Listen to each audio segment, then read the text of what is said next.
오늘 우리에게 주시는 하나님 말씀은 구약 요나서 1장 1절부터 4절까지의 말씀입니다. 구약 요나서 1장 1절부터 4절까지의 말씀, 우리 한 절씩 교독해서 봉독합니다.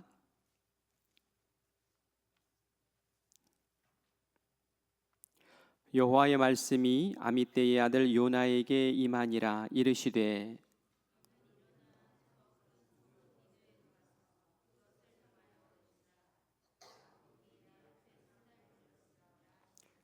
그러나 요나가 여호와의 얼굴을 피하려고 일어나 다시스로 도망하려 하여 요바로 내려갔더니 마침 다시스로 가는 배를 만난지라.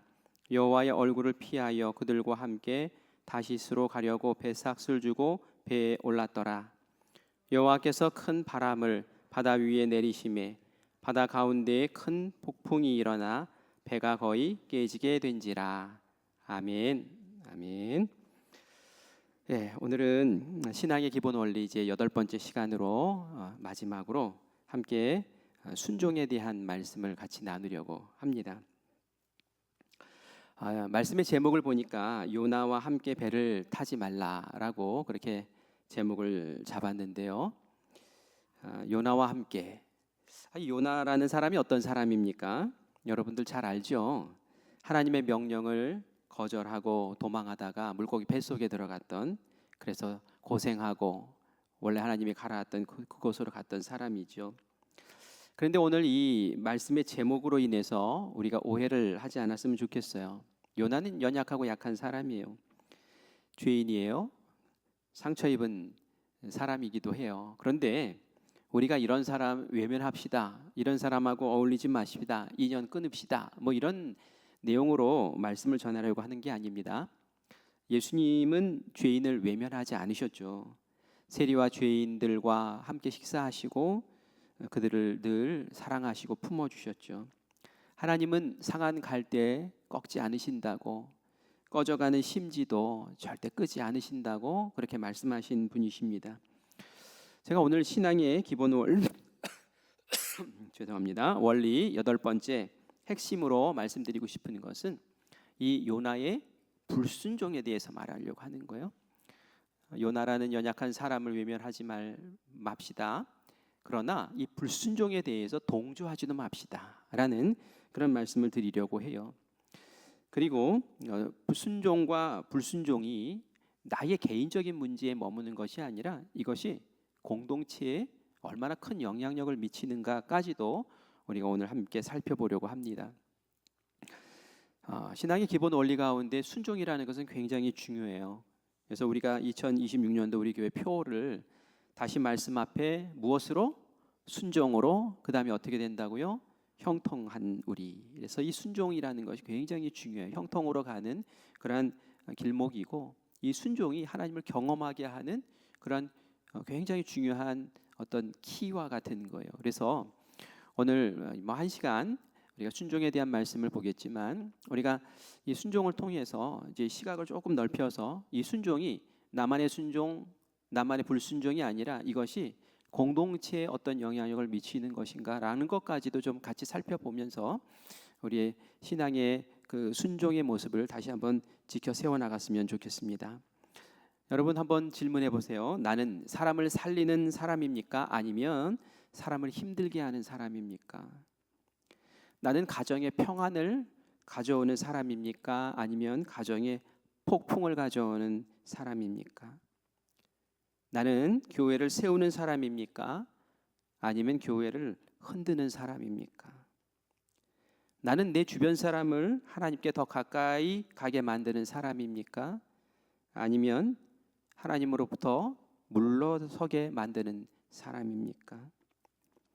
오늘 이런 질문을 가지고 불순종과 순종, 순종과 불순종의 시각으로 함께 좀 살펴보려고 해요. 첫 번째는 한 사람의 불순종이 공동체를 폭풍으로 몰아넣는다라는 것을 함께 보려고 합니다. 그래서 오늘 본문 말씀 요나서 1장을 읽었는데, 하나님이 요나에게 말씀을 분명하게 해주셨어요. 우리 2절 말씀을 같이 읽겠습니다. 너는 일어나 저 큰 성읍 니느웨로 가서 그것을 향하여 외치라. 그 악독이 내 앞에 상달되었음이니라 하시니라. 아멘. 하나님의 뜻은 분명합니다. 니느웨로 가라라는 것이었어요. 그런데 요나가 순종하지 않았습니다. 오히려 정반대인 다시스로 가게 되죠. 우리 3절 말씀 같이 읽겠습니다.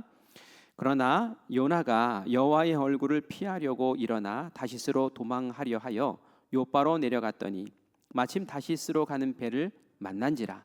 여호와의 얼굴을 피하여 그들과 함께 다시스로 가려고 배삭을 주고 배에 올랐더라. 아멘. 이게 얼마나 무서운 말씀이에요. 우리는 그냥 평범하게 읽었으나 굉장히 무서운 말씀입니다. 요나는 단순히 하나님의 가라 하신 니느웨 다른 길로 돌아서 간 게 아니었어요. 하나님의 얼굴을 피하기 위해서 정반대로 도망갔어요. 하나님의 뜻이 무엇인지 분명히 아는데 하나님의 뜻보다는 내 생각이 앞섰어요. 하나님이 긍휼히 여기시는 마음으로 이 니느웨의 나쁜 사람들을 벌 주시고 책망하시지 않고 저 살려주겠구나라는 그런 마음이 있었기 때문에 자기의 판단이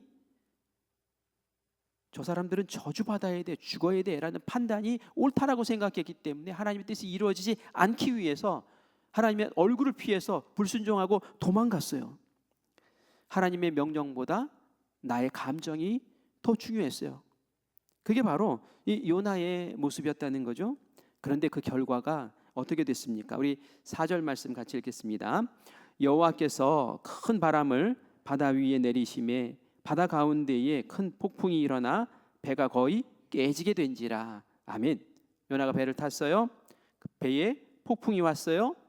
배가 거의 깨지게 됐어요. 선원들은 두려웠어요. 짐을 막 바다에다 던집니다.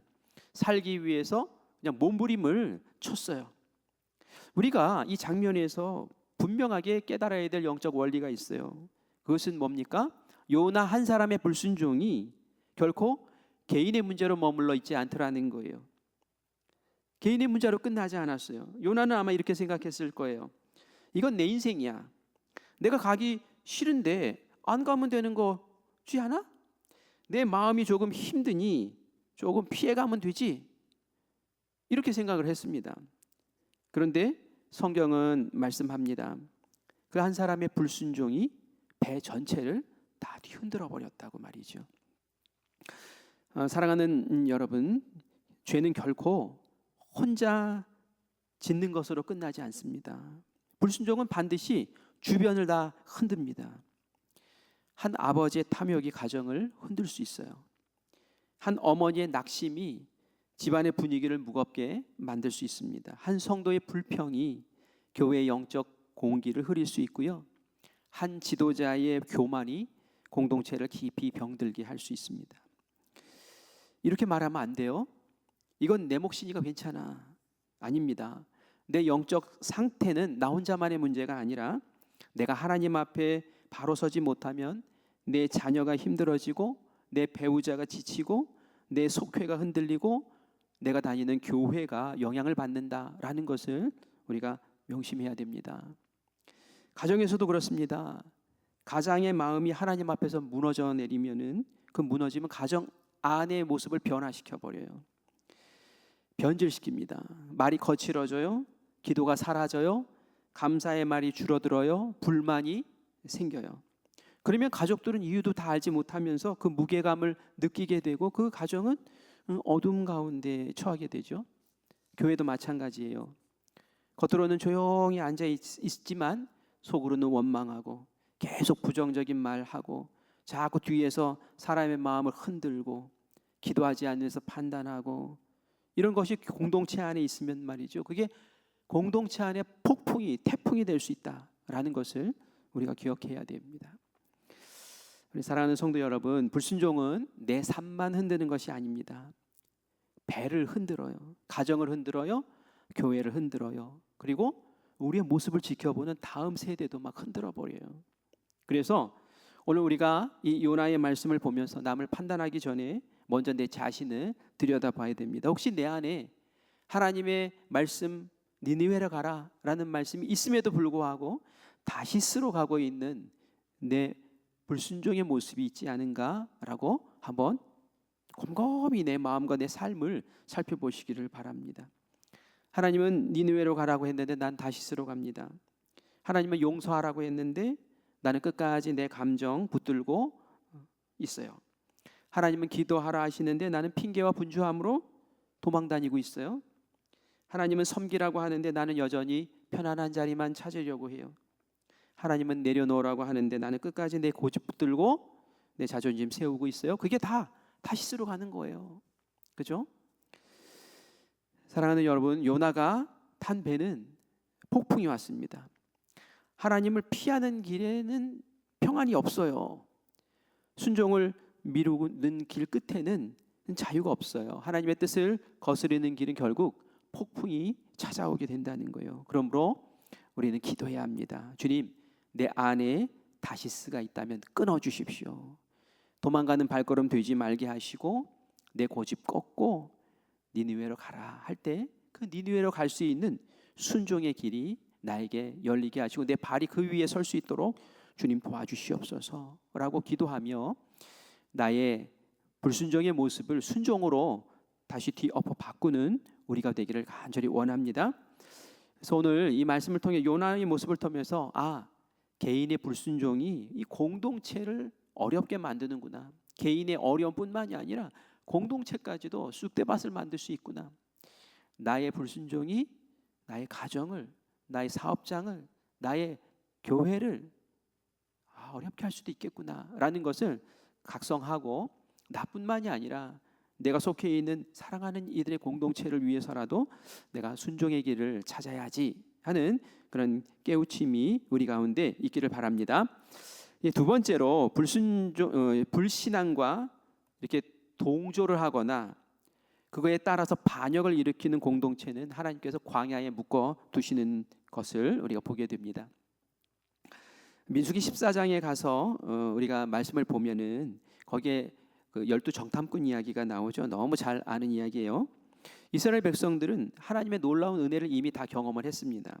애굽에서 구원하셨고 홍해를 건너게 하셨고 광야에서 만나를 내리셨고 물이 없는 곳에 물을 터쳐서 물을 먹이시고 하나님이 얼마나 강하게 역사하시는지 구름 기둥 불 기둥으로 매일매일 경험하면서 그렇게 살았어요. 그런데 이들이 가나안 앞에 딱 섰을 때에 이들은 어떻게 얘기합니까? 우리가 어찌하여 그 땅에서 칼에 쓰러지게 하려 하는가? 우리가 가나안 땅에 들어가서 왜 칼에 맞아 죽는 자리에 이렇게 우리를 끌고 왔는가라는 거죠.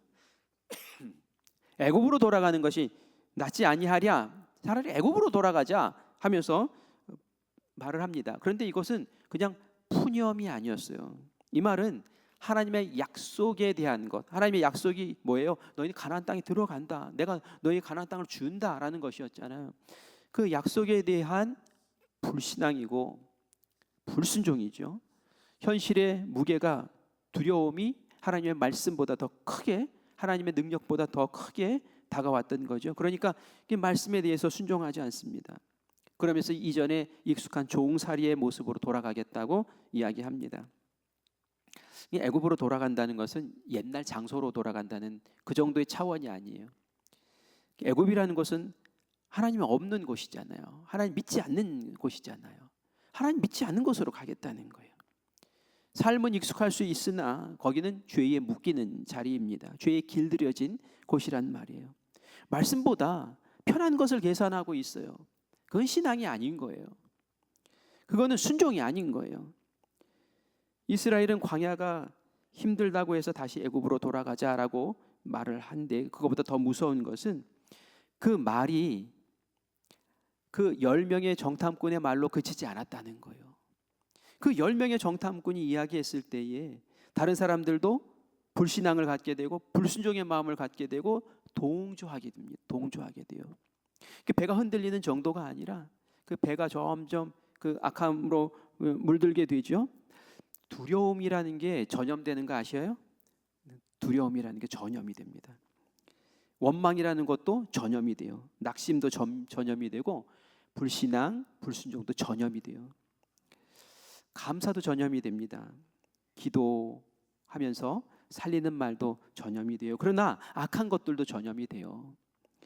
가정 안에서도 그렇죠. 한 사람이 감사하면 그 가정이 달라져요. 한 사람의 믿음으로 고백하면서 그 가정을 자꾸 살리려고 말을 하면은 그 가정이 반짝반짝 빛나게 됩니다. 그러나 그 가정에 한 사람이 자꾸 부정적인 얘기하고 막 불평만 얘기하고 낙심하는 말만 얘기하고 그러면 그 집안 전체가 어두워져요.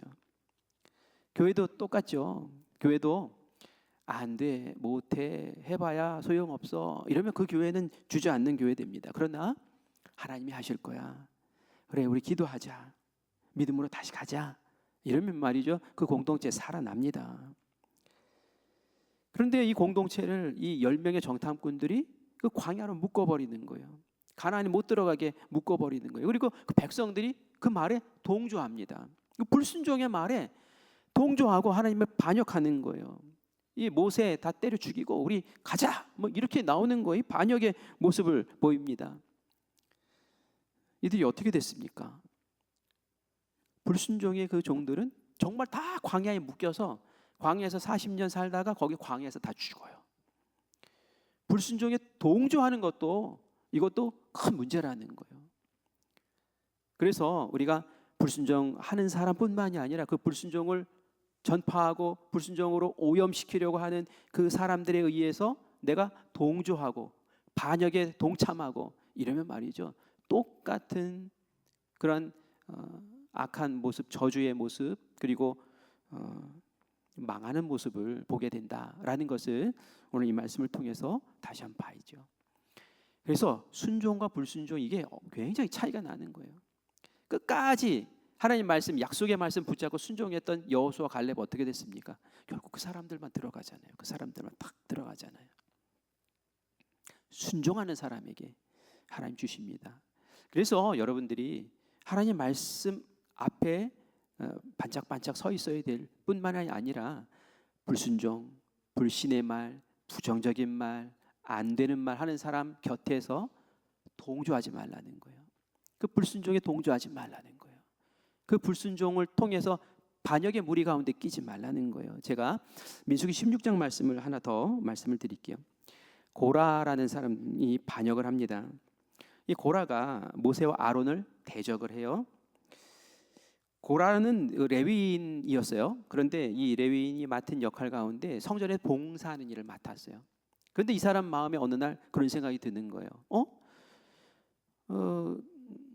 아론도 우리와 같은 레위인인데 이 아론은 왜 앞에 서가지고 막 제사장으로서 막 폼나게 막 이러고 우리는 그거 막 그냥 뭐 시다발이라고 그러나요? 그 뭐예요? 하여간 뭐야 이렇게 뭐 해요? 이렇게 막 밑에서 봉사하고 섬기는 것만 은근히 짜증이 나는 거예요. 그래서 이 고라가 이제 반역을 하는 거죠. 왜 당신들만 높으냐 이거예요. 아론하고 모세에게 대드는 거예요. 모세는 그 지도자니까. 야, 우리도 다 하나님 앞에서 거룩하지 않아? 우리도 다 하나님 앞에서 거룩해. 우리도 레위인이야. 왜 너희들만 앞에 서가지고 그래 하면서 그 지도자의 권위에 대해서 도전을 하고 불순종하고 반역을 꾀하는 거죠. 그런데 그 속에 어떤 마음이 있었습니까? 하나님을 경외하는 마음, 그게 아니라 자기의 욕심, 자기의 과시욕, 자기도 높아지려고 하는 명예욕, 이런 것들이 있었던 거죠. 말은 그럴듯하게 하지만 하나님 앞에 다 똑같지 뭐 이러면서, 하나님 앞에 다 거룩하지 뭐 이러면서, 하지만 속에는 딴 마음이 있었죠. 반역은 언제나 이렇게 그럴듯한 명분을 가지고 나타납니다. 그러나 열매를 보면 알죠. 이런 일을 했을 때 공동체 위계 질서가 무너지고 공동체가 분열이 되고 평안하지 않고 그렇게 되는 거예요. 그래서 하나님께서 어떻게 하십니까? 심판을 하시죠. 이 고라의 자손들을, 고라의 그 동조했던 식구들 어떻게 해요? 땅을 막 열어가지고 입을 확 벌리게 해가지고 이 고라가 땅 속에 산채로 파묻혀버리는 그러한 일을 겪게 됩니다. 방송실 이럴 때 딱 사진을 띄워줘야 되는 거예요. 그래요. 이제 보이죠? 땅이 갈라지고 들어가는 그런 장면이 나옵니다. 그런데 여기서만 딱 멈추지 않으세요. 고라 주동자들만 그렇게 한 게 아니었어요. 그에게 동조했던 사람들이 있었어요. 동조했던 사람들. 맞아 이러면서 말이죠. 그들에게는 불이 향로에서 불이 올라와서 250명이 불타서 다 죽습니다. 왜 그 불순종하는 모습에, 반역하는 모습에 너희들도 동조했느냐는 거예요. 그리고 아론과 모세를 원망했던 백성들이 있었거든요. 이 백성들은 연병이 퍼져가지고 그 연병으로 또 싹 죽어나가는 그런 일이 벌어집니다. 이게 얼마나 무서운 이야기입니까? 불순종한 한 사람, 그것만 보시는 게 아니라 거기에 동조하고, 그리고 그 마음에 휩쓸려가지고 반역하고 하나님의 뜻과 다른 자기의 생각, 자기의 주장, 자기의 이익을 취하려고 고집부리는 그런 사람들은 하나님께서 싹 정리해버리시는 모습을 보게 되죠. 그래서 이런 사람들과 함께 배를 타지 말자라는 거예요. 요나와 함께 배 타지 말자는 거예요. 그런 사람들이 있을 때는 그 배에서 내려야 되는 거예요. 잘못된 말에 마음을 실으면 함께 무너지는 겁니다. 원망에 동조하면 광야에 묶이고, 반역의 마음 함께 동조하면 땅이 갈라지고 불에 타 죽이는 그러한 심판이 있다라는 것을 우리가 꼭 기억해야 돼요. 그렇다고 이 말씀 들으면서 우리가 그러면은 말도 하지 말라는 건가? 무조건 침묵만 하라는 건가? 그건 아니에요. 때로 잘못한 거 있으면 책망도 하고 권면도 해야죠. 그러나 구별할 줄 알아야 되는 거예요. 분별과 반역, 이건 다른 거예요. 그렇죠? 권면하고 선동하는 건 다른 거예요. 진리를 위한 말, 그 진리를 사모해서 하는 말과 내 상한 감정, 내 자존심을 막 쏟아내는 말은 다른 거예요. 그거 구별할 줄 알아야 돼요. 그거 구별하지 못하고 막 말 쏟아놓으면은 그거 스스로 책임져야 됩니다. 그래서 나는 지금 믿음을 세우는 말을 하고 있는가, 아니면 다른 사람의 마음을 약하게 만드는 말을 하고 있는가, 그거 잘 구별할 줄 아셔야 돼요. 나는 지금 공동체를 세우고 있는가, 공동체를 흔들고 있는가, 이것도 잘 판단하셔야 돼요. 나는 정말 하나님을 위해서 말하는가, 아니면 내 자존심 상해서 지금 그 속상해서 말하고 있는가, 이것도 구별할 줄 알아야 돼요. 나는 지금 약속의 땅으로 올라가자고 말하고 있는가, 아니면 애굽으로 가자라고 말하고 있는가, 정말 하나님의 뜻이 무엇인가, 하나님의 마음이 무엇인가, 이것을 알고 그것을 말하고 그 가운데 순종하는 그 분별력이 우리 가운데 반드시 있어야 될 줄 믿습니다. 그래야지 동조하지 않는 거예요. 불신앙에 정말 하나님의 뜻에 반역의 영은 공동체를 병들게 만듭니다. 그래서 우리 입술에 원망의 말이 나오지 않게 하시고, 원망의 통로가 되지 않게 해주십시오. 주님 앞에 감사하십시오. 주님 앞에 순종의 말로 나아가십시오. 그런 사람들과 한 배를 타고 그런 사람들과 동조하는 사람들은 함께 하나님의 은혜에 복받는 그런 역사가 일어나는 줄 믿습니다. 제가 오늘 앞에서 우울한 말만 했어요. 여러분들 막 기죽이려고 한 거 아니에요? 불순종하면 이렇게 된다는 걸 지금 강력하게 얘기하고 싶어서 그런 거예요. 그런데 순종하면 어떻게 될까? 이제 그걸 좀 얘기를 하고 마치려고 합니다. 예수님과 함께 순종하는 공동체, 그 살리는 공동체, 그리고 그 사람은 생명의 통로가 됩니다. 사도행전 27장을 보면은 바울이 배를 탔어요. 요나만 배 탄 거 아니에요? 바울도 배를 엄청 탔습니다. 근데 사도행전 27장에 보면 바울이 탄 배가 엄청난 태풍을 만나요. 요나도 태풍 만났지만 바울도 만났어요. 평안한 배가 아니었어요. 유라굴로라는 태풍이 몰아칩니다. 배 안의 사람들은 절망했어요. 아침에 낮에도 해가 안 보이고 밤에도 별이 안 보여요. 그냥 암흑 속에서 막 배가 막 뒤집어지고 엎어지고 난리가 났습니다. 사람들은 이제 다시 살아날 소망이 없었어요. 이제 죽었다라고 그렇게 생각을 합니다. 그런데 바로 그때 바울이 그 어두움 속에서 배 가운데 딱 일어나는 거예요. 그리고 말해요. 뭐라고 말합니까? 이제는 안심해라 라고 말합니다. 이제는 안심해라. 이제 살 소망을 다 내려놓은 사람들에게 이제는 안심해라 라고 말해요. 얼마나 놀라운 말이에요. 바울이 미쳤어요?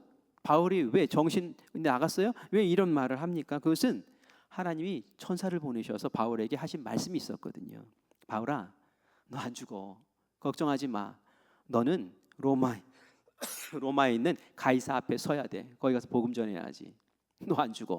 이렇게 말하면서 너로 인해서 이 배에 단 모든 사람들도 다 생명을 보존할 거다라고 하나님 약속의 말씀을 주셨어요. 그랬더니 이 바울이 그 말씀 딱 붙잡고 지금 말씀에 순종해서 그 사람들에게 얘기하는 거예요. 이제는 안심해라, 이제는 안심해라 라고 그렇게 선포하고 있는 것이죠. 요나가 탄 배에는 무슨 말이 있었어요? 이 재앙 누구 때문에 왔어? 하면서 이 재앙의 근원을 막 찾아 나섰어요. 근데 바울이 탄 배는 뭐라고요?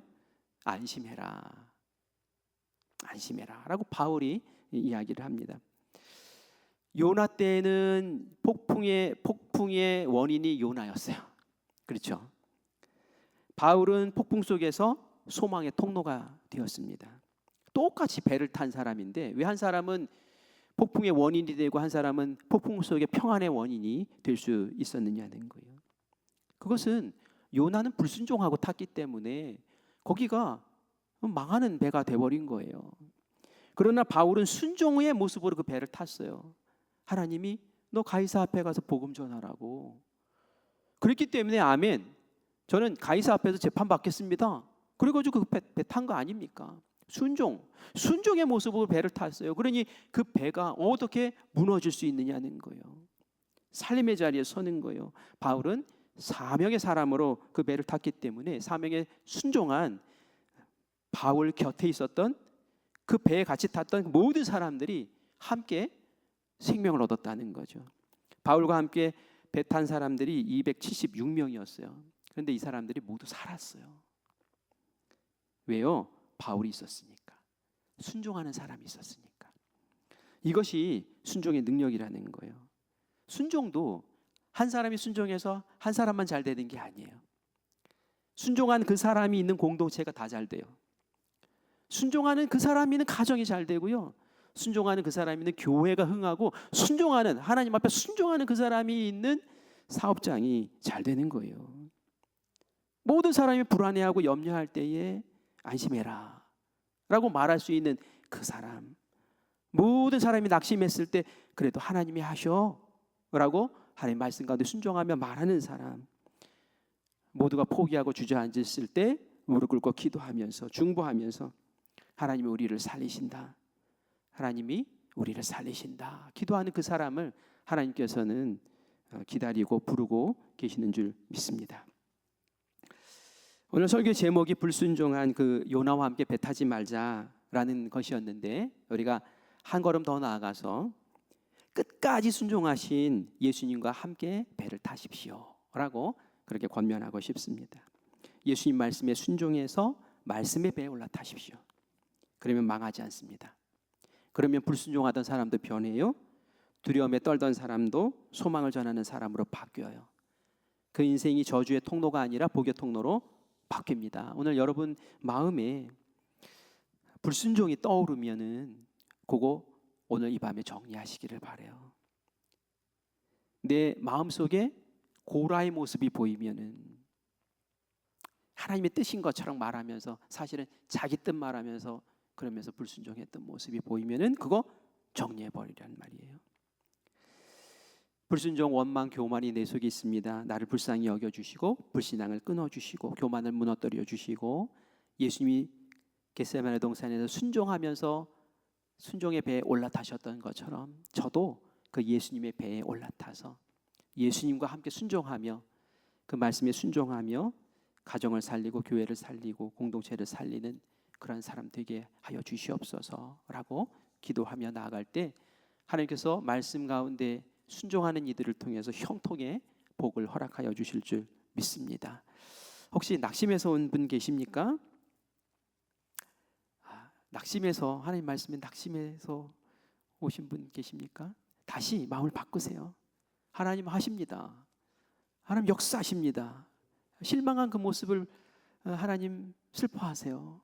내가 있는데 왜 슬퍼하니? 내가 시퍼렇게 살아있는데 너 왜 그러니? 그렇게 믿음이 작았니? 그거 아니잖아 하면서 우리를 격려하십니다. 오늘 이 시간 다시 주님 바라보면서 주님 믿습니다. 그래서 말씀에 순종합니다. 나를 두렵게 했던 것들 떨쳐버립니다. 나를 통해서 형통의 역사 그 길을 열어주시옵소서 라고 기도하며 다시 한번 뜨겁게 나아가는 우리 모두가 되기를 간절히 축원합니다.